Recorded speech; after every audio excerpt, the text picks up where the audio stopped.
எல்லோரும் முன்புற்று வாழ்வோம். கடந்த வீடியோவில் நம்ம கடக ராசியை பற்றி பேசலை. ஆனால் கடகராசிக்கு இப்போது அஷ்டமச்சனி முடிஞ்சு பாக்கியச்சனி ஸ்டார்ட் ஆகுது.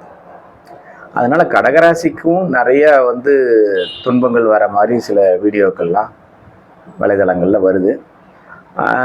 நம்ம பொறுத்த வரைக்கும் நம்ம பழனி ஆண்டவர் பழனி தண்டாயுதவாணித்தையும் நமக்கு கொடுத்த ஒரு ஆட்சியின்படி அவர் என்ன சொல்கிறாருன்னா, பாக்கியச்சனின்னு சொல்லக்கூடிய 9ஆம் பாவத்திற்கு, ராசிக்கு 9ஆம் பாவத்திற்கு சனி பயணமாகும் காலத்தில் அவர்களுடைய பிறப்பு ஜாதகத்தில் இருக்கக்கூடிய லக்னாதிபதி, அவர்களுடைய நட்சத்திராதிபதி, அவர்களுக்கு வரக்கூடிய அந்த லக்ன புள்ளி, அவர்களுடைய யோக அடிப்படையில் அவர்களுக்கு என்னென்ன யோகங்கள் இருக்கிறது, அந்த லக்னாதிபதியினுடைய நிலை என்ன, அதே போன்று இப்போ அவங்களுக்கு என்ன தசாபுத்தி நடந்துகிட்டு இருக்குது, இதையெல்லாம் வச்சு தான் நாம் ஒரு முடிவுக்கு வர முடியும். அதன் அடிப்படையில் பொதுவாக பார்த்தோம்னா அவங்களுக்கு அஷ்டமச்சனியை விட இனி வரக்கூடிய காலங்கள் சிறப்பாகத்தான் இருக்கும்.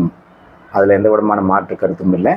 அதில் உங்கள் சுய ஜாதகத்தில் சில மாற்றங்கள் ஏதேனும் இருந்ததுன்னா நம்ம அதை தனிப்பட்ட முறையில் பரிசீலனை பண்ணி பார்க்கணும்.